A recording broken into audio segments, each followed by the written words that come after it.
안녕하세요. 사도행전 15장 시작합니다.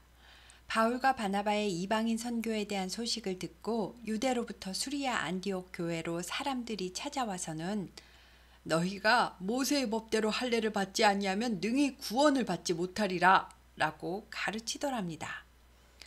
지도상으로 볼 때는 수리아 안디옥이 유대 지역보다 북쪽에 있지만 유대는 산지라서 지대가 높기 때문에 내려와서 라는 표현을 쓴 것이고요. 바울과 바나바를 찾아온 사람들은 원래 유대교인이었다가 예수를 믿게 된 사람들이었기 때문에 아직 유대교 사상이 남아 있어서 만일 이방인이 우리 종교를 믿어 구원을 받으려면 우리와 똑같이 할례를 받아야 마땅하다라고 하는 겁니다. 그래서 이방인 할례 문제로 그들과 바울과 바나바 사이에 적지 않은 다툼과 변론이 일어났고, 이 할례 문제를 확실하게 해두려고 바울과 바나바와 그들 중에 몇 사람은 예루살렘에 있는 12사도와 장로들에게로 향합니다. 바울과 바나바 일행은 예루살렘으로 가는 도중에도 베니게와 사마리아 지역에 있는 교회들을 다니면서 이방인들이 주께 돌아온 일을 말하고 형제들을 기쁘게 했습니다. 그리고 복음의 기쁨이 충만한 상태로 예루살렘에 도착했습니다. 예루살렘에 도착한 바울과 바나바는 교회 사도들과 장로들의 영접을 받고 전도 여행 중에 하나님이 자기들과 함께 하셔서 행하신 모든 일을 말했습니다. 그런데 그때 바리새파에 속했다가 믿게 된 사람들은 이방인이라도 마땅히 할례를 받게 하고 모세의 율법을 지키도록 해야 합니다 라고 말했습니다. 유대인들이야 유대인 문화에 익숙하니까 할례가 당연하게 생각되겠지만 외국인들한테는 상당한 거부감이 들었을 테고, 복음을 전하는 데는 사실상 할례는 필요하지 않다는 것을 유대인 크리스천한테 이해시키는 것도 쉽지 않았기 때문에 예루살렘에서도 많은 변론이 일어났습니다.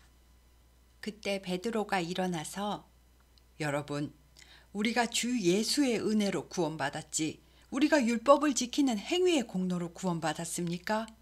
하나님께서 우리에게 성령을 내려주신 것처럼 이방인에게도 어떠한 차별도 없이 똑같이 성령을 부어주신 것은 믿음으로 그들의 마음을 깨끗하게 하신 것입니다.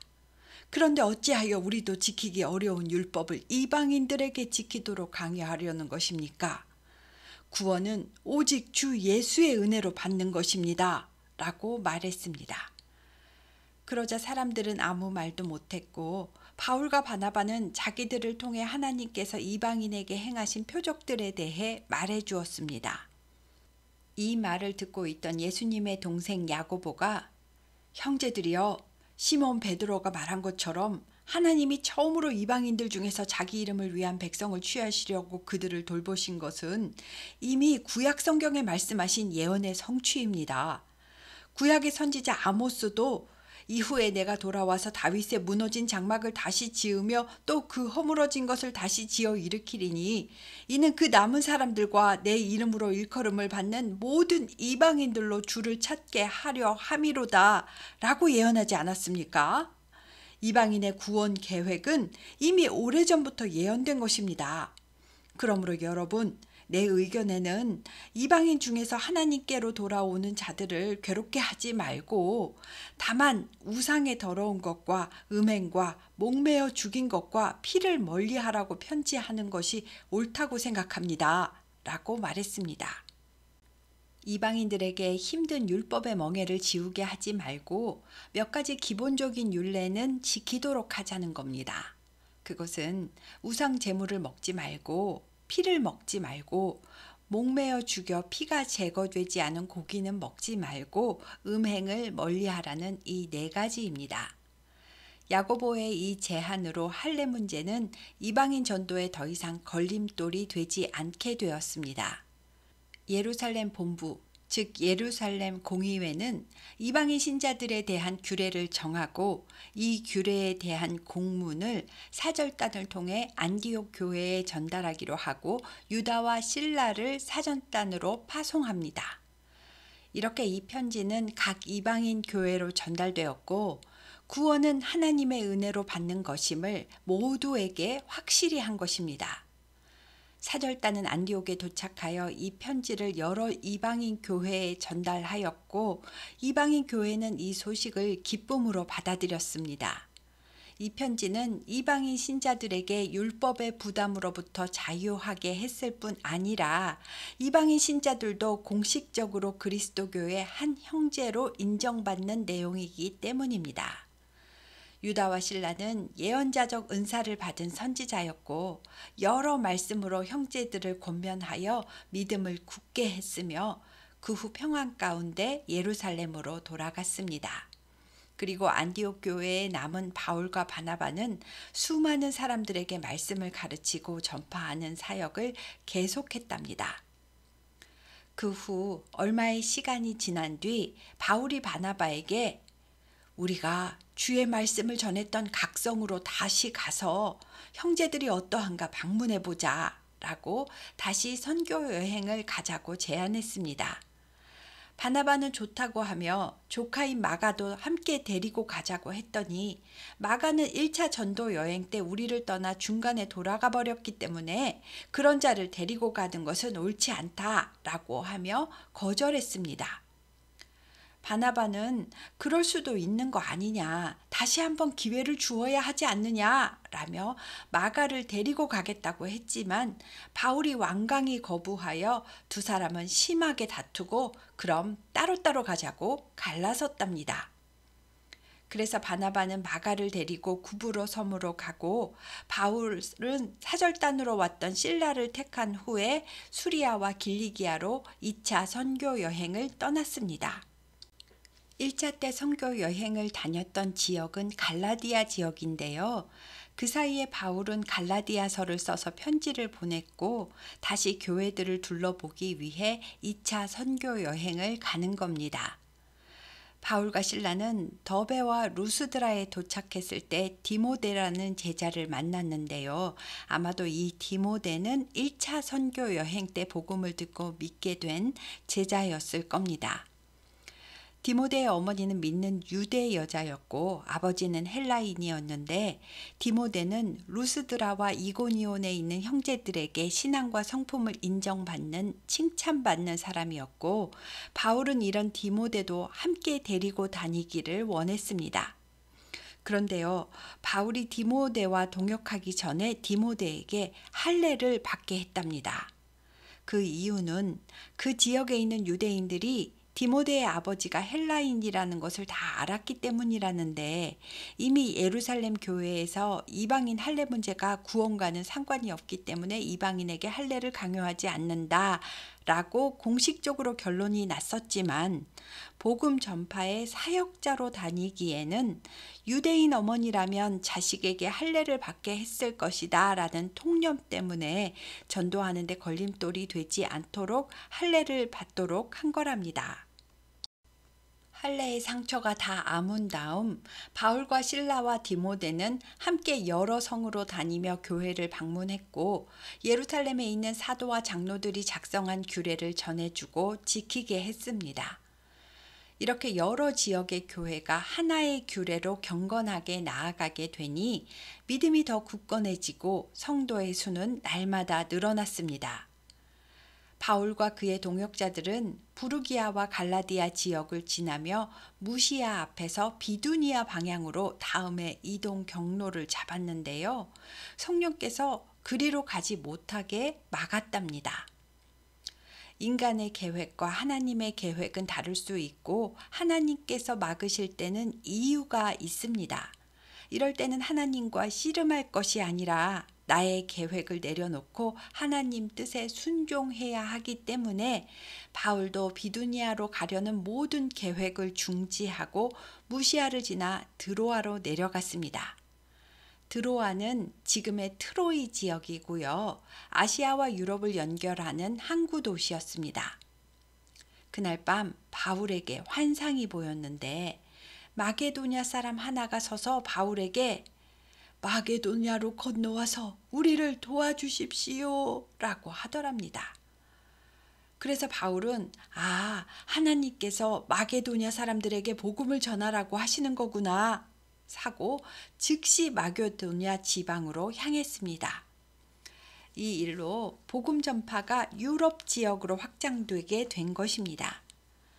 바울 일행은 드로아에서 배를 타고 사모드라게로 가서 이튿날 네아폴리로 간 다음 빌립보에 도착했습니다.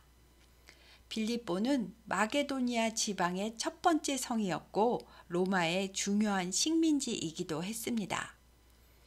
그런데 빌립보 성에는 유대인들이 별로 없어서 유대인 회당이 없었고 기도하는 사람들은 보통 은혜를 구하며 물가에 앉아 기도를 했었기 때문에 안식일이 되자 바울도 우리가 기도할 곳이 있을까 하며 문 밖 강가로 나갔습니다. 물가에는 여자들이 모여 앉아 있었는데 바울은 이 여자들에게도 복음을 전했습니다. 여자들 중에 한 명은 두아디라 시내에서 자색 옷감을 파는 루디아라는 상인이었는데 그녀는 유대교인이었습니다. 루디아가 바울의 말을 듣고 있을 때에 주께서 루디아의 마음을 열어 복음을 받아들이게 하시고 바울의 말을 따르게 하셨답니다. 복음을 전하는 말은 바울이 했지만 루디아의 마음을 움직이신 분은 성령님이셨습니다. 루디아와 루디아의 가족들이 다 세례를 받고 나자 루디아가 만일 나를 주 믿는 자로 알거든 내 집에 들어와 유하십시오 라고 강권하여 바울과 실라와 디모데는 루디아의 집에 머물게 되었습니다. 루디아가 파는 자색 옷감은 왕족들이 입는 겉옷을 만드는 고급 옷감이었고 이 염료를 만들고 원단을 염색하기 위해서는 일하는 일꾼들도 많았을 것이며 상당히 큰 기업의 여자 대표였을 것으로 추측합니다. 루디아는 자신의 집을 개방하여 다른 사람들이 말씀을 듣는 장소가 되도록 헌신했습니다. 그래서 이 빌립보의 루디아 집이 유럽 선교의 첫 열매로 세워진 빌립보 교회가 된 것입니다. 어느 날 바울 일행이 기도하러 아마도 강가 근처로 가다가 점치는 귀신 들린 여종 하나를 만나게 되는데요.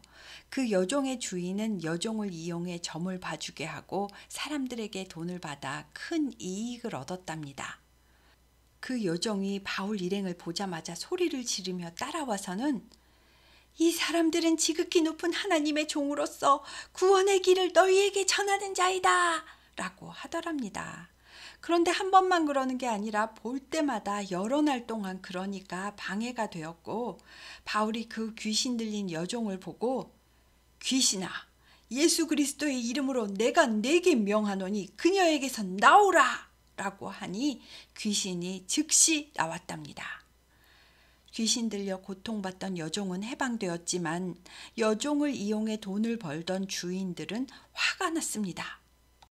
그래서 바울과 실라를 붙잡아 장터로 끌고 갔다가 상관들 앞에 데리고 가서 이 사람들은 유대인인데 우리 성을 심히 요란하게 하여 로마 사람인 우리가 받지도 못하고 행하지도 못할 풍속을 전합니다. 라고 고발을 합니다. 상관들은 그 자들의 옷을 찢어 벗기고 매로 치라 라고 판결했고 바울과 실라는 매를 많이 맞은 후에 감옥에 갇혔습니다. 감옥도 아주 깊은 곳에 가두고 발은 착고로 채워서 제대로 움직이지도 못하게 했는데요. 한밤중에 정신이 든 바울과 실라는 하나님께 기도하고 찬송을 불렀답니다. 그리고 그 찬송은 감옥에 울려 퍼졌고 거기 갇혔던 다른 죄수들도 귀를 기울이며 찬송을 들었답니다. 그런데 갑자기 큰 지진이 나면서 감옥이 흔들립니다. 그리고 감옥 문이 다 열리고 모든 사람의 매인 것이 다 벗겨졌답니다. 간수가 자다가 깨어보니 옥문들이 열려있는 것을 보았고 죄수들이 도망간 줄 알고 칼로 자결을 하려 합니다. 바울이 이 모습을 보고 죽지 마시오 우리가 다 여기 있소 라고 급하게 소리를 질렀습니다. 간수가 등불을 들고 깊은 감옥으로 가서 보니 아무도 도망가지 않았고 옥문이 저절로 열린 것에 대해 무서워 떨면서 바울과 실라 앞에 엎드립니다.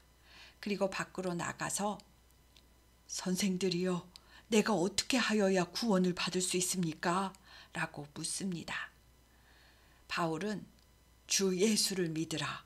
그리하면 너와 내 집이 구원을 받으리라. 라고 하며 간수와 그의 가족들에게 주의 말씀을 전했습니다. 당시에는 간수들의 집이 감옥 근처에 있었던 것 같고요. 그날 밤에 간수는 바울과 실라를 데려다가 그 맞은 자리를 씻어주고 자기와 온 가족이 복음을 받고 세례를 받았답니다. 그리고 자기 집에 올라가서 음식을 차려주고 그와 온 집이 하나님을 믿음으로 크게 기뻐했답니다. 다음날 날이 밝았습니다. 전날 바울과 실라에게 매질을 하도록 했던 상관들은 부하를 감옥에 보내어 바울과 실라를 놓아주라고 했습니다. 간수는 바울과 실라에게 상관들이 당신들을 놓아주라고 명했으니 이제 평안히 가셔도 됩니다. 라고 말했는데 바울은 로마 사람인 우리를 죄도 정하지 아니하고 공중 앞에서 때리고 옥에 가두었다가 이제는 조용히 내보내고자 하느냐? 우리는 그냥 이렇게는 나갈 수 없다. 그들이 친히 와서 우리를 데리고 나가야 할 것이다. 라고 했답니다. 바울도 실라도 다 로마 시민권을 가지고 있었기 때문에 로마의 식민지인 나라가 로마 시민을 때리고 가두는 일은 자칫하면 정치적인 큰 일로 번질 수가 있었습니다. 부하들이 상관에게 가서 이 일을 보고하니 상관들은 바울과 실라가 로마 시민이라는 말을 듣고 두려워하며 직접 찾아와서 사과하고 빌립보에서 떠나달라고 정중하게 부탁을 했답니다. 그래서 바울은 명예를 되찾고 당당하게 옥에서 나와 루디아의 집으로 가서 형제들을 만나보고 그들을 위로하고 빌립보 성을 떠났습니다. 그 다음 바울 일행은 암비볼리와 아볼로니아를 지나 데살로니가에 도착했습니다. 성경에는 이 여정이 간단하게 한 문장으로 나와 있지만 빌립보에서 데살로니가까지는 약 130km나 되는 거리였기 때문에 아마도 몇 날 며칠이 걸려서 걷고 또 걸어 힘들게 데살로니가에 도착했을 겁니다. 데살로니가는 인구 20만 명 정도 되는 헬라어를 사용하는 마게도냐 지역의 제일 큰 도시였고 이곳에는 유대인의 회당이 있었기 때문에 바울은 새 안식일에 그러니까 3주 동안 안식일마다 유대인의 회당에서 유대인들을 대상으로 성경을 가지고 강론을 했습니다. 다른 이야기를 한 것이 아닙니다. 오직 성경을 가지고 구약 성경에 나오는 뜻을 풀어주고 그리스도가 해를 받고 죽은 자 가운데서 다시 살아나야 할 것이 성경에 미리 예언되어 있었던 것을 증명하고 내가 당신들에게 전하는 이 예수가 바로 그리스도이다 라고 한 것입니다. 그러자 그중 어떤 사람, 곧 경건한 헬라인의 큰 무리와 적지 않은 귀부인도 권함을 받고 바울과 실라를 따랐답니다. 그리고 야손이라는 사람은 교회로 사용할 수 있도록 자기 집을 개방했습니다. 그러나 유대인들은 시기하여 저작거리에 어떤 불량한 사람들을 데리고 떼를 지어 성을 소동하게 한 다음 야손의 집에 침입하여 바울과 실라를 백성에게 끌어내려고 찾았습니다. 그러나 발견하지 못했습니다. 그래서 야손과 믿음의 형제들을 끌고 나와 읍장들 앞에 데리고 가서 전하를 어지럽게 하던 사람들이 우리 성에 들어왔는데 이 야손이 그들을 맞아들이며 집까지 내주었습니다. 이 사람들은 다 가이사의 명을 거역하고 예수라는 다른 임금이 있다고 말하는 자들입니다. 라고 고발합니다. 무리와 읍장들은 이 말을 듣고 소동했지만 야손과 그 나머지 사람들에게 보석금을 받고 그들을 놓아주었답니다. 아마도 야손이란 사람은 상당한 영향력이 있는 부자였던 것 같습니다. 바울과 실라는 더 이상 데살로니가에 있을 수 없었고 밤에 형제들이 바울과 실라를 몰래 성에서 나갈 수 있도록 도와주고 그들을 베레아로 보냈습니다. 베레아는 데살로니가에서 약 80km 정도 떨어져 있는 작은 마을이었습니다. 베레아로 들어간 바울과 실라는 또 유대인의 회당을 찾아 들어갔습니다. 그런데 베레아에 있는 사람들은 데살로니가에 있는 사람들보다 더 너그러워서 간절한 마음으로 말씀을 받고 이것이 그러한가 하며 날마다 성경을 상고하더랍니다. 이것은 상당히 좋은 영적 태도입니다. 그래서 베레아 사람 중에는 믿는 사람들이 더 많았고 헬라의 귀부인들과 남자들도 많이 복음을 받아들였습니다. 그런데 데살로니가에 있는 유대인들이 베레아까지 쫓아와서는 거기서도 무리를 움직여 소동하게 했습니다. 할 수 없이 바울과 실라는 또 이동해야 했고 믿음의 형제들은 곧바로 바울을 바다까지 가게 하여 실라와 디모데는 아직 오지도 않았는데 급하니까 바울을 먼저 배에 태워 떠나 보냈습니다. 바울을 인도하는 사람들은 아덴에 도착하여 바울을 내려주었고 실라와 디모데도 속히 데려오라는 명을 받고 바울을 떠났습니다. 아덴은 그리스의 수도인 아테네를 말합니다. 바울 당시 아테네에는 신전이 300개나 되었고 3만 개 정도의 신이 있었답니다. 아테네라는 이름도 전쟁의 여신 이름이었고 파르타고 신전에서 아테네 여신을 섬기고 있었습니다. 혼자 남은 바울은 아덴에서 디모데와 실라를 기다리다가 이 성에 우상이 가득한 것을 보고 마음에 격분이 일어났습니다. 그래서 회당에 가서는 유대인들과 경건한 사람들과 변론을 하고 장터에 가서는 날마다 만나는 사람들과 변론을 벌였답니다. 그도 그럴 것이 이 아테네에는 철학을 사랑하는 사람들이 많았기 때문에 어떤 에피쿠로스와 스토아 철학자들도 바울과 쟁론을 벌였답니다. 에피쿠로스 철학자는 인생의 목적은 쾌락이며 이것이 자연의 질서이다 라고 생각하는 사람들이었고요. 스토아 철학자는 인간은 이성을 가지고 감정이나 욕망을 자제하며 자신의 삶을 통제해야 한다. 그러나 통제가 불가능한 영역은 그냥 무시해도 된다라는 주의의 사람들이었습니다. 바울은 유대인들과 논쟁할 때는 율법과 선지서를 통해 복음을 전했고 이방인들에게 전도할 때는 자연계시와 철학적 논증을 통해서 우리 인간은 스스로는 죄의 문제를 해결할 수 없음을 증명하고 유일하신 하나님이 그의 아들을 통해 구원의 길을 마련하셨다라고 좀 더 접근하기 쉽도록 설명한 후 말씀이 들어가면 성경을 가지고 풀어서 설명한 것으로 여겨집니다.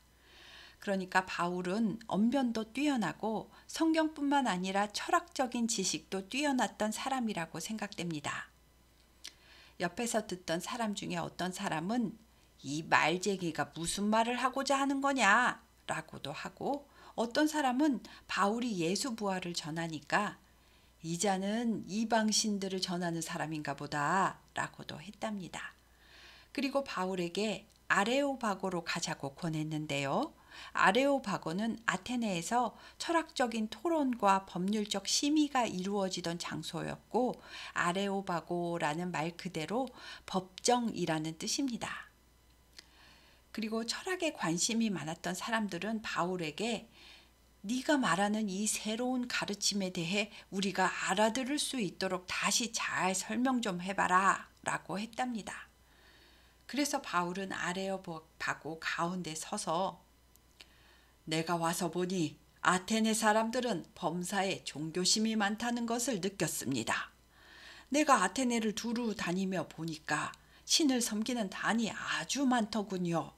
그 중에 알지 못하는 신에게라고 새긴 단도 보았습니다.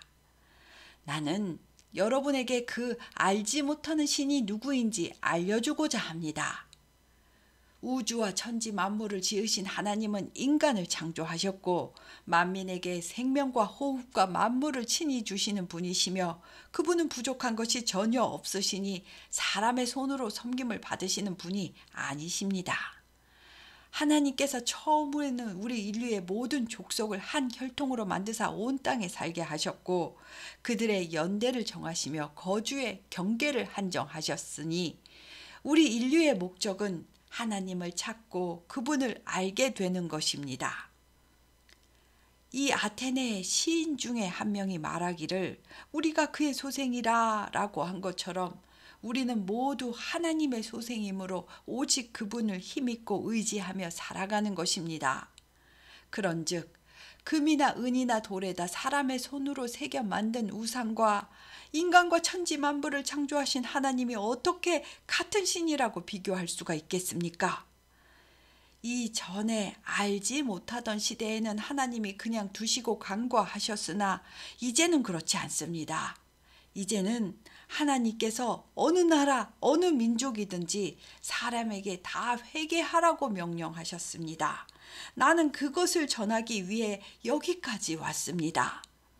하나님께서는 천하를 공의로 심판할 날을 예비하셨고 하나님의 아들 예수 그리스도를 죽은 자 가운데서 다시 살리사 그의 부활하심으로 모든 사람에게 부활에 대해 믿을 수 있는 증거를 주셨습니다.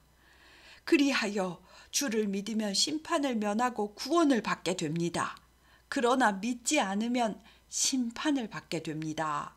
라고 아주 지혜롭게 아테네 사람들의 문화적 배경을 존중하면서 복음을 증거했습니다. 바울의 말을 들은 사람들의 반응은 어땠을까요? 부활이라는 개념이 받아들여졌을까요? 어떤 사람들은 말도 안 된다고 조롱하며 무시했지만 어떤 사람들은 이 일에 대해 다시 듣겠다고 했답니다.